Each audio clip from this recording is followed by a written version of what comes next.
नमस्कार, मैं हूं पूजा। बिहार न्यूज में आपका स्वागत है। आज है 4 जून, दिन बुधवार। खबरों की ओर बढ़ने से पहले एक नजर आज की सुर्खियों पर। बीपीएससी के डीएसओ व एडी पदों के लिए करे आवेदन। 47 पदों पर होगी भर्ती। 24 जून है आवेदन करने की अंतिम तारीख। शिक्षकों की छुट्टी को लेकर जारी हुआ नया आदेश। शिक्षकों को 10 आधारों पर मिलेगा अवकाश। 23 जून से सभी आवेदन ऑनलाइन होंगे स्वीकार। बिहार में जल्द होगी 4000 से ज्यादा पदों पर भर्ती। शिक्षा विभाग में रिक्त है सबसे ज्यादा पद। कैबिनेट ने कुल 47 एजेंडों को दी मंजूरी। बिहार पुलिस की ओर से सीआईडी को दी जाएंगी 34 एमएफवी। घटनास्थल पर जाकर 14 प्रकार की जांच करेगी ये वैन। सभी आधुनिक सुविधाएं होंगी मौजूद। बिहार के सभी बीएड कॉलेजों में एनईपी होगी लागू। एनसीटीई ने बिहार सरकार को भेजा पत्र। 5 वर्षों की जगह 4 वर्षों में पढ़ाई पूरी करने का मिलेगा लाभ। कार में क्या होता है सनरूफ का काम। केबिन में धूप और ताजी हवा पहुंचाना है असली उद्देश्य। गलत तरीके से इस्तेमाल करने पर होगी कानूनी कार्रवाई। अब किंग्स को 6 रन से हराकर आईपीएल 2025 की ट्रॉफी अपने नाम की। विराट कोहली आखिरकार इस चैंपियन टीम का बने हिस्सा। चलिए अब बढ़ते हैं अब तक की 25 बड़ी खबरों की ओर विस्तार से। बीपीसीएल में विभिन्न पदों पर भर्ती के लिए करे आवेदन। अगर आप नौकरी की तलाश में हैं तो भारत पेट्रोलियम कॉर्पोरेशन लिमिटेड यानी कि बीपीसीएल ने जूनियर एग्जीक्यूटिव, एसोसिएट एग्जीक्यूटिव और सचिव यानी कि सेक्रेटरी जैसे पदों पर भर्तियों का ऐलान किया है। आवेदन की प्रक्रिया ऑनलाइन शुरू हो चुकी है और 27 जून 2025 तक आवेदन किया जा सकता है। विभिन्न पदों के लिए शैक्षणिक योग्यताएं अलग अलग हैं, जैसे कि जूनियर एग्जीक्यूटिव यानी कि इंजीनियरिंग के लिए इंजीनियरिंग डिप्लोमा, एसोसिएट एग्जीक्यूटिव के लिए BTech, BE, BSc, junior executive के लिए ग्रेजुएशन प्लस इंटर सीए या फिर सीएमए, एसोसिएट एग्जीक्यूटिव के लिए एमएससी केमिस्ट्री से, सेक्रेटरी के लिए 10वीं, 12वीं और ग्रेजुएशन अनिवार्य है। ये बीपीसीएल में करियर शुरू करने का बेहतरीन अवसर है। शिक्षकों की छुट्टी को लेकर जारी हुआ नया आदेश।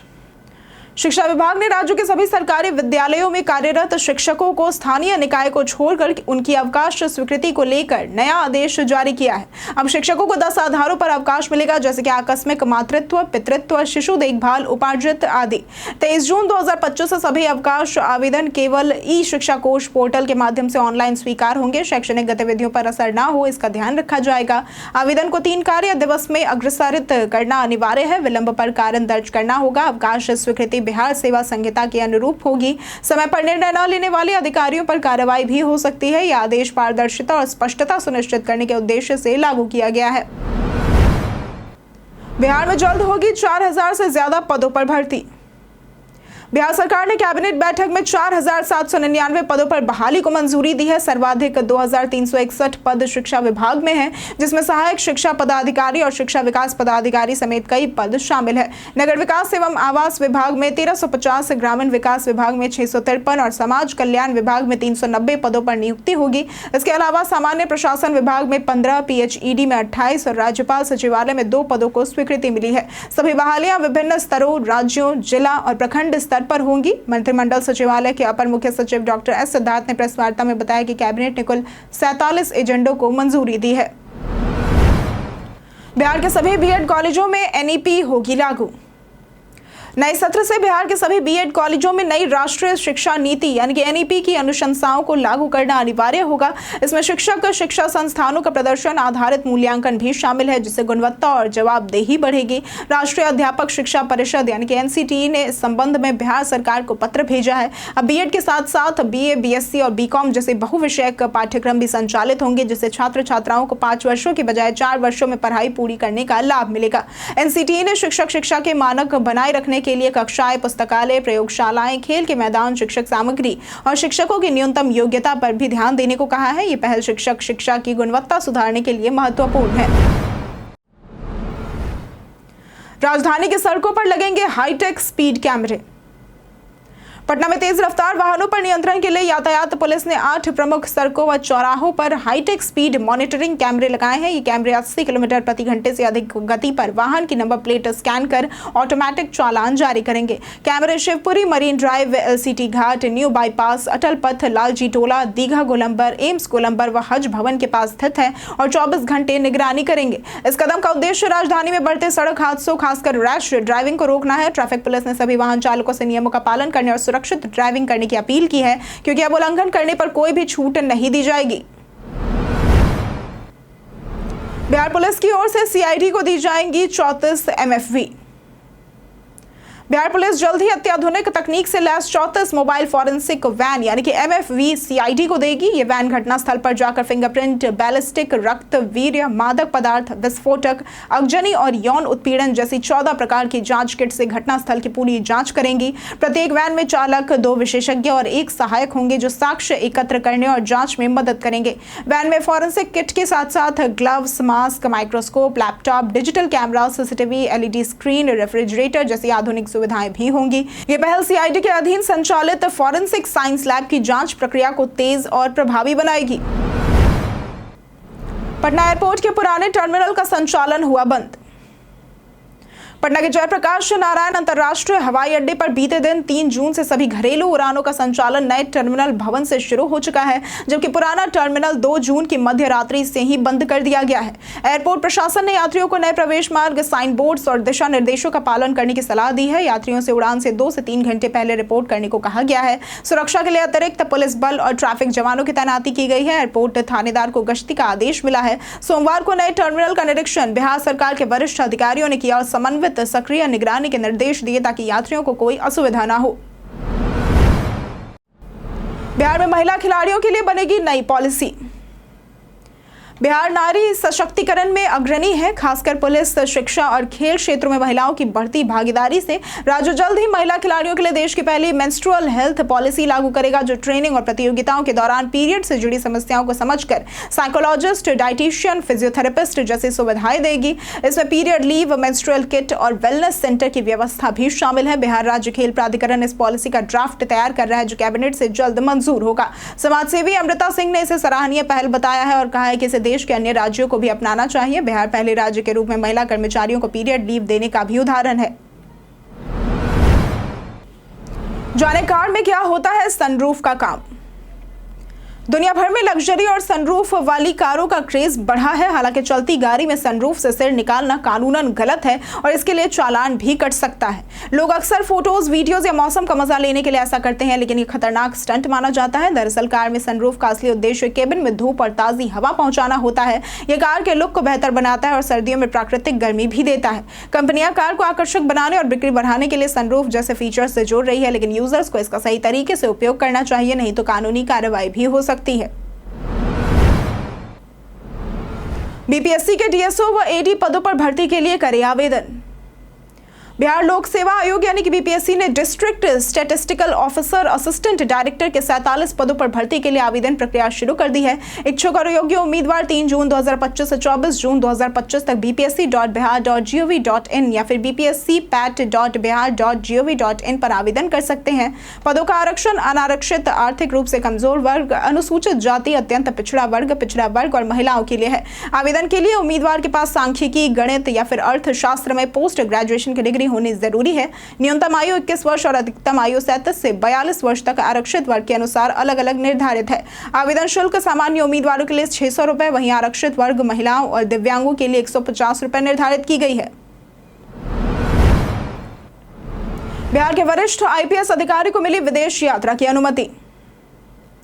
बिहार सरकार ने वरिष्ठ आईपीएस अधिकारी संजय सिंह को विदेश दौरे पर जाने की अनुमति दी है। 1997 बैच के संजय सिंह वर्तमान में अपर पुलिस महानिदेशक प्रशिक्षण के पद पर तैनात है। उन्हें 16 जून से 27 जून 2025 तक कुल 12 दिन का उपार्जित अवकाश स्वीकृत किया गया है। इस दौरान वे अपने निजी खर्च पर मलेशिया और इंडोनेशिया की यात्रा करेंगे। सरकार ने इस अनुमति के साथ आधिकारिक अधिसूचना भी जारी कर दी है। संजय सिंह के अवकाश काल में उनकी कार्यभार पुलिस महानिदेशक प्रशिक्षण बिहार पटना संभालेंगे। ये व्यवस्था वरिष्ठ आईपीएस अधिकारी की अनुपस्थिति में विभागीय कामकाज में किसी तरह बाधा न आए, इसका ध्यान रखते हुए की गई है। बिहार के लोगों का वैष्णो देवी धाम जाना अब होगा आसान। गर्मी की छुट्टियों को देखते हुए भारतीय रेलवे ने 3 जोड़ी स्पेशल ट्रेनों के संचालन और 2 ट्रेनों के अवधि विस्तार का निर्णय लिया है। पटना साबरमती स्पेशल ट्रेन 4, 11, 18 व 25 जून को सुबह 4:30 बजे से चलेगी। वहीं रक्सौल हावड़ा स्पेशल ट्रेन 7, 14, 21 व 28 जून को हावड़ा से और वापसी में 8, 15, 22 व 29 जून को रक्सौल से चलाई जाएगी। मालदा से आनंद विहार के लिए भी विशेष ट्रेन चलेगी। माता वैष्णो देवी कटरा गुवाहाटी स्पेशल ट्रेन का संचालन 6 जून से 11 जुलाई कटरा से और 9 जून से 14 जुलाई गुवाहाटी तक होगा। Udaipur city Forbesganj special train 3 से 24 जून तक हर मंगलवार को चलेगी। एसी से बदबू आने के जाने क्या है कारण? एसी से बदबू आने के मुख्य कारण है फंगल ग्रोथ, जो कि एसी के अंदर नमी और गंदगी से फफूंदी लग जाती है, जो बदबू का कारण बनती है। इसके अलावा फिल्टर की गंदगी भी एक कारण हो सकती है, जैसे कि महीनों से साफ न करने पर फिल्टर में धूल, बाल और गंध जमा होकर दुर्गंध फैलाते हैं। ड्रेन लाइन ब्लॉक होना भी एक कारण हो सकता है, जब पानी निकलने वाली पाइप में जमी गंदगी और पानी सड़कर बदबू फैलाते हैं। किसी जीव का मर जाना भी एक कारण हो सकता है, जैसे कि कभी कभी एसी के अंदर कोई कीड़ा या छिपकली मर जाती है, जिससे तेज बदबू आने लगती है। इसके समाधान की अगर बात करें तो हर 15 दिन में फिल्टर साफ करें, साल में एक बार सर्विस करवाएं और ड्रेन लाइन की सफाई करें। बदबू आने पर तुरंत डिसइंफेक्टेंट स्प्रे लगाएं। अगर स्वास्थ्य पर खतरे की बात करें तो ये बदबू एलर्जी, सांस की समस्या और फंगल इन्फेक्शन का कारण बन सकती है, खासकर बच्चों और बुजुर्गों के लिए। सोनाक्षी सिन्हा के 38वें जन्मदिन पर पति जहीर ने गाया गाना। सोनाक्षी सिन्हा ने 2 जून को अपना 38वां जन्मदिन मनाया, जिसे उनके पति जहीर इकबाल और करीबी दोस्तों ने खास बनाया। इंस्टाग्राम पर उन्होंने बर्थडे सेलिब्रेशन की प्यारी सी झलक शेयर की, जिसमें जहीर उनकी गोद में बैठे हुए थे और दोस्तों ने हैप्पी बर्थडे गाना गाया। सोनाक्षी ने मजाकिया अंदाज में लिखा कि उनके दोस्तों ने केक पर हैप्पी बर्थडे सोनू लिखा था। उन्होंने फैन से आधी रात कॉल न करने की भी रिक्वेस्ट की, क्योंकि उन्हें सुबह जल्दी शूट के लिए उठना था। उनके पिता शत्रुघ्न सिन्हा ने भी बेटी को जन्मदिन की शुभकामनाएं देते हुए बचपन की तस्वीरें साझा की। सोनाक्षी ने 2010 में दबंग से अपने करियर की शुरुआत की थी और हाल ही में उन्होंने 2024 में जहीर इकबाल से शादी की है। बीसीई 2025 के 2 केंद्रों में हुआ बदलाव। बिहार संयुक्त प्रवेश परीक्षा परिषद ने बीसीई 2025 के पटना के 2 परीक्षा केंद्र बदल दिए हैं। पुराने केंद्र महंत हनुमान शरण एसआर सेकेंडरी स्कूल राजापुर और government girls SR secondary school Gardanibagh की जगह अब दोनों केंद्र बापू परीक्षा परिसर कुम्हरार में स्थानांतरित किए गए हैं। परीक्षा की पूर्व तिथियां 7 और 8 जून रद्द कर दी गई हैं। नई परीक्षा तिथियां 8 जून पीसीएमबी के लिए और 9 जून एग्रीकल्चरल निर्धारित की गई है। नई एडमिट कार्ड 4 जून को bceceboard.bihar.gov.in पर जारी होंगे। इसके साथ ही लेटरल एंट्री परीक्षा के भी 2 केंद्र बदले गए हैं। बीसीई 2025 के जरिए कृषि, फार्मेसी, फिजियोथेरेपी, नर्सिंग, उद्यान विज्ञान समेत कई स्नातक पाठ्यक्रमों में प्रवेश मिलेगा। पटना से जसीडीह जा रही ट्रेन में अचानक लगी आग। मंगलवार दोपहर 2:06 पर जमुई रेलवे स्टेशन पर उस वक्त अफरा तफरी मच गई, जब पटना से जसीडीह जा रही ट्रेन संख्या 13208 के 2 कोचों के बीच आग लग गई। ट्रेन जैसे ही प्लेटफॉर्म संख्या 2 पर रुकी, एक कोच से धुआं निकलता देखा गया और जल्द ही आग की लपटें उठने लगी। यात्री घबरा गए और इधर उधर भागने लगे। रेल कर्मियों की सतर्कता और फायर ब्रिगेड की त्वरित कार्रवाई से आग पर काबू पा लिया गया और कोई जनहानि नहीं हुई है। तकनीकी कर्मचारियों ने आउटर पर ही धुआं देख लिया था, जिससे समय रहते कार्रवाई हो सकी। फिलहाल जले हुए कोच को हटाया जा रहा है और घटना की जांच की जा रही है। विक्रमांचल में राजस्व कर्मचारी रिश्वत लेते रंगे हाथ गिरफ्तार। पटना के विक्रमांचल कार्यालय में निगरानी विभाग ने राजस्व कर्मचारी सोनू कुमार को 20,000 रुपए की रिश्वत लेते हुए रंगे हाथ गिरफ्तार किया है। यह कार्रवाई अराप गांव के रविशंकर कुमार की शिकायत पर की गई है, जो अराप मौजा की 9 कट्ठा जमीन से जुड़ा मामला है। रविशंकर ने पहले डीसीएलआर पालीगंज और फिर पटना हाईकोर्ट में गुहार लगाई, जहां से उन्हें पक्ष में फैसला मिला। कोर्ट ने विक्रमांचल कार्यालय को रिपोर्ट तैयार करने का निर्देश दिया। सीओ स्वयं प्रभा ने यह जिम्मेदारी सोनू कुमार को दी, लेकिन वो 3 महीने से रविशंकर को परेशान कर 20,000 की मांग कर रहा था। शिकायत पर निगरानी विभाग ने टीम बनाकर उसे रिश्वत लेते हुए गिरफ्तार कर लिया है। पूछताछ अभी भी जारी है। जाने आज कैसा रहेगा बिहार के मौसम का मिजाज। मौसम विभाग के अनुसार अगले 48 घंटों के दौरान अधिकतम तापमान में कोई भी विशेष परिवर्तन आने की संभावना नहीं है, जिसके बाद 2 से 3 डिग्री की वृद्धि होने का पूर्वानुमान लगाया गया है। अगले 5 दिनों के दौरान न्यूनतम तापमान में कोई भी विशेष परिवर्तन होने की संभावना नहीं जताई गई है। प्रदेश में 1 या 2 इलाकों में वर्षा की संभावना है। राज्य के उत्तर पश्चिम और उत्तर मध्य भागों में हल्की से मध्यम स्तर की वर्षा की संभावना है। अगर आज के अधिकतम तापमान की बात करें तो आज का अधिकतम तापमान 34 से 36 डिग्री और न्यूनतम तापमान 24 से 26 डिग्री रहने की आशंका जताई गई है। पटना से सटे इन इलाकों का हुआ विस्तार। राजधानी पटना से सटे दानापुर, फुलवारी शरीफ और खगौल के शहरी क्षेत्र का विस्तार कर उन्हें नगर परिषद में शामिल किया गया है। राज्य कैबिनेट ने मंगलवार को इस प्रस्ताव को मंजूरी दी। अब तीनों नगर परिषदों का कुल क्षेत्रफल 49.05 वर्ग किलोमीटर हो गया है। दानापुर में 9 ग्रामीण इलाकों को जोड़कर इसका क्षेत्रफल 23.14 वर्ग किलोमीटर और आबादी 1.95 लाख हो गई है। फुलवारी शरीफ में 4 गाँव जोड़कर इसका क्षेत्रफल 16.51 वर्ग किलोमीटर और आबादी 1.13 लाख हो गई है। खगौल का क्षेत्र 9.4 वर्ग किलोमीटर और आबादी 65,451 हो गई है। इस विस्तार से शहरी सुविधाएं जैसे कि सड़क, बिजली, पानी, जल निकासी इत्यादि इन इलाकों में मिलेगी और सुनियोजित विकास हो सकेगा। ऊर्जा सचिव ने की बिहार में बिजली आपूर्ति की समीक्षा। ऊर्जा सचिव पंकज कुमार पाल ने बिहार में बिजली आपूर्ति की समीक्षा करते हुए कहा कि राज्यवासियों को निर्बाध बिजली मिलना सरकार की प्राथमिकता है। उन्होंने शिकायतों पर लापरवाही बरतने वाले इंजीनियरों पर कार्रवाई की चेतावनी दी। समीक्षा बैठक में एनबीपीडीसीएल के एमडी समेत क्षेत्रीय अभियंता भी शामिल हुए। सभी अधीक्षण अभियंताओं को power cut, low voltage transformer या फिर तार क्षति जैसी समस्याओं की माइक्रो निगरानी और त्वरित समाधान सुनिश्चित करने को कहा गया है। फ्यूज कॉल प्रणाली को प्रभावी बनाने और शिकायत निवारण को सशक्त करने के निर्देश दिए गए हैं। मानसून और आपदाओं को ध्यान में रखते हुए युद्ध स्तर पर बिजली बहाली के लिए रिस्पांस मैकेनिज्म तैयार रखने को कहा गया है। मीडिया सूचनाओं पर भी त्वरित कार्रवाई के निर्देश दिए गए हैं। तेजस्वी का नीतीश सरकार पर बड़ा हमला। तेजस्वी यादव ने बिहार की कानून व्यवस्था और स्वास्थ्य प्रणाली को लेकर नीतीश सरकार और बीजेपी पर तीखा हमला बोला है। उन्होंने आरोप लगाया कि स्वास्थ्य मंत्री खुद चमकी बुखार के वक्त क्रिकेट स्कोर देख रहे थे। उन्होंने पूछा कि रिटायर्ड अधिकारियों को एक्सटेंशन क्यों दिया गया है जबकि आम जनता को बेड तक नहीं मिलते हैं। तेजस्वी ने कहा कि बिहार की हालत बदतर हो गई है और सीएम नीतीश को कुछ पता ही नहीं है। बिहार में स्वास्थ्य व्यवस्था चरमराई हुई है। हर जगह रिटायर्ड अधिकारी काम चला रहे हैं। एनसीआरबी का डेटा और तुलना करें तो क्राइम अभी भी बढ़ा है। बिहार में उन्होंने बीजेपी पर भ्रष्टाचार और अपराध बढ़ाने का आरोप लगाया और कहा कि हर बार उन्हें और उनके पिता लालू यादव को गाली दी जाती है। इसके साथ ही चिराग पासवान पर भी तंज कसा। अशोक चौधरी ने पीके पर मानहानि का मुकदमा किया दर्ज। जनसुराज पार्टी के संस्थापक प्रशांत किशोर पर बिहार सरकार के मंत्री अशोक चौधरी ने मानहानि का मुकदमा दर्ज कराया है। अशोक चौधरी का यह आरोप है कि प्रशांत किशोर ने उनकी बेटी शांभवी चौधरी को पैसे के बल पर सांसद बनाने का आरोप लगाया जिसका कोई भी सबूत नहीं मौजूद है। उन्होंने पहले कानूनी नोटिस भेजा था लेकिन जवाब संतोषजनक नहीं मिला। मंत्री ने कहा या तो किशोर आरोप साबित करें या फिर उनसे माफी मांगे। उन्होंने कहा कि एक दलित की बेटी के सांसद बनने से कुछ लोग परेशान हैं। उन्होंने ये भी स्पष्ट किया कि जरूरत पड़ी तो सुप्रीम कोर्ट तक भी जाएंगे। जवाब में प्रशांत किशोर ने कहा कि वे सच बोलने से नहीं डरते और किसी भी एफआईआर या मुकदमे से भयभीत नहीं है। बिहार में महागठबंधन से जुड़ सकती है एआईएमआईएम। बिहार चुनाव से पहले सियासी गठजोड़ तेज हो गया है। एआईएमआईएम महागठबंधन से हाथ मिला सकती है। पार्टी के प्रदेश अध्यक्ष अख्तरुल इमान ने कहा कि बातचीत चल रही है पर अंतिम फैसला आरजेडी और कांग्रेस को ही लेना है। उन्होंने सांप्रदायिक ताकतों को रोकने के लिए बड़े अलायंस की जरूरत बताई। ईमान ने कहा कि एआईएमआईएम न्याय की लड़ाई लड़ रही है जबकि आरजेडी कांग्रेस सत्ता की। ओवैसी ने हाल ही में बिहार में 50 सीटों पर चुनाव लड़ने की घोषणा की थी। 2020 में एआईएमआईएम ने 20 सीटों पर चुनाव लड़ा और 5 जीती थी लेकिन बाद में 4 विधायक राजद में चले गए। फिलहाल पार्टी के पास सिर्फ एक ही विधायक मौजूद है और सीमांचल इलाकों में इनका खास प्रभाव भी है।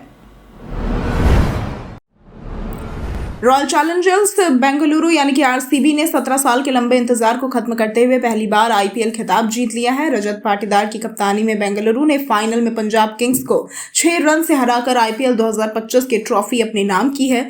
नरेंद्र मोदी स्टेडियम में खेले गए इस रोमांचक मुकाबले में कृणाल पांड्या, यश दयाल और भुवनेश्वर कुमार की शानदार गेंदबाजी ने 190 रन के लक्ष्य का सफल बचाव किया। इस जीत के साथ ही विराट कोहली जो पहले सीजन से टीम का हिस्सा रहे हैं आखिरकार आईपीएल चैंपियन बन गए हैं। फैंस के बीच 18वें सीजन और कोहली की 18 नंबर की जर्सी को लेकर कई संयोग की चर्चा थी जो अब सफल साबित हुई है।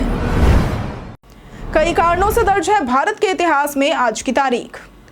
आज के दिन 1936 में हिंदी फिल्मों में काम करने वाली भारतीय अभिनेत्री नूतन का जन्म हुआ था। आज के दिन 2008 में हरियाणा सरकार ने 25 वर्ष से कम आयु की लड़कियों को पारिवारिक पेंशन का लाभ देने की घोषणा की थी। आज के दिन 2005 में लाल कृष्ण आडवाणी ने कराची में मोहम्मद जिन्ना को धर्मनिरपेक्ष व्यक्ति बताया था। अर्थशास्त्र में नोबेल पुरस्कार जीतने वाले भारतीय अर्थशास्त्री डॉक्टर अमर्त्य सेन ने पश्चिमी देशों को भारत और चीन से सीख लेने की सलाह दी थी, वो भी आज के दिन। 1988 में प्रवीण भगत जो कि भारत के पैरा बैडमिंटन खिलाड़ी है, उनका जन्म हुआ था। 1946 में एसपी बालासुब्रमण्यम जो कि भारतीय सिनेमा के प्रसिद्ध पार्श्व गायकों में से एक है, उनका जन्म हुआ था। हम प्रतिदिन आपसे 5 ऐसे जरूरी सवाल और उसके जवाब बताएंगे जो कि बीपीएससी, बिहार पुलिस, दारोगा समेत एसएससी जैसे अन्य प्रतियोगी परीक्षाओं में काम आएंगे। सवाल इतिहास, बिहार स्पेशल, विज्ञान, करंट अफेयर्स और भूगोल से रहेंगे। पूछे गए 5 सवालों में आपने कितना सही उत्तर दिया यह हमें कॉमेंट करके जरूर बताएं। हमारा पहला सवाल है, झारखंड को बिहार से इनमें से किस कानून द्वारा अलग किया गया था? ए, बिहार पुनर्गठन अधिनियम 2008, बी, बिहार पुनर्गठन अधिनियम 2000, सी, झारखंड पुनर्गठन अधिनियम 2007 या फिर डी, बिहार विनियमन अधिनियम 2003। इसका सही जवाब है बी, बिहार पुनर्गठन अधिनियम 2000। हमारा दूसरा सवाल है, ग्राम कचहरी में सचिव के पद पर किसे नियुक्त किया जाता है? ए, मुखिया, बी, पंचायत सचिव, सी, प्रमुख या फिर डी, न्याय मित्र। इसका सही जवाब है डी, न्याय मित्र। हमारा तीसरा सवाल है, सेविंग्स अकाउंट पर न्यूनतम बैलेंस की सीमा को हटाने वाला पहला बड़ा सरकारी बैंक कौन बन गया है? A, State Bank of India, B, Canara Bank, C, Punjab National Bank या फिर डी, बैंक ऑफ बड़ौदा। इसका सही जवाब है बी, कैनरा बैंक। हमारा चौथा सवाल है, हैदराबाद में आयोजित कार्यक्रम में 72वीं नई मिस वर्ल्ड कौन चुनी गई है? ए, क्रिस्टीना पित्सकोवा, बी, नंदिनी गुप्ता, सी, सुचाता चुवांगसरी या फिर डी, मोनिका केजिया सेम्बरिंग। इसका सही जवाब है सी, सुचाता चुवांगसरी। हमारा पांचवा सवाल है, अंडमान एवं निकोबार कमान के कमांडर इन चीफ का पदभार किसने संभाला है? ए, जसवीर सिंह मान, बी, मनीष खन्ना, सी, राहुल सहगल या फिर डी, दिनेश सिंह राणा। इसका सही जवाब है डी, दिनेश सिंह राणा।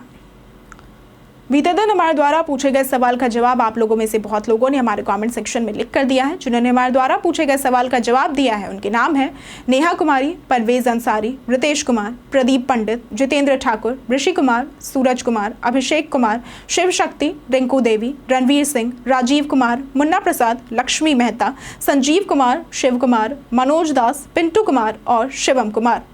इसके साथ बढ़ते हैं आज के सवाल की ओर। आज का सवाल है, आईपीएल 2025 में किस खिलाड़ी ने आपको अब तक सबसे ज्यादा प्रभावित किया है? आप अपना जवाब हमें हमारे कमेंट सेक्शन में लिखकर जरूर बताएं। आज के लिए सिर्फ इतना ही। बिहार की तमाम खबरों के साथ बने रहने के लिए देखते रहें बिहारी न्यूज़। और साथ ही अगर आप यूट्यूब चैनल पर देख रहे हैं तो चैनल को सब्सक्राइब करें और अगर आप फेसबुक पेज पर देख रहे हैं तो लाइक और फॉलो जरूर करें।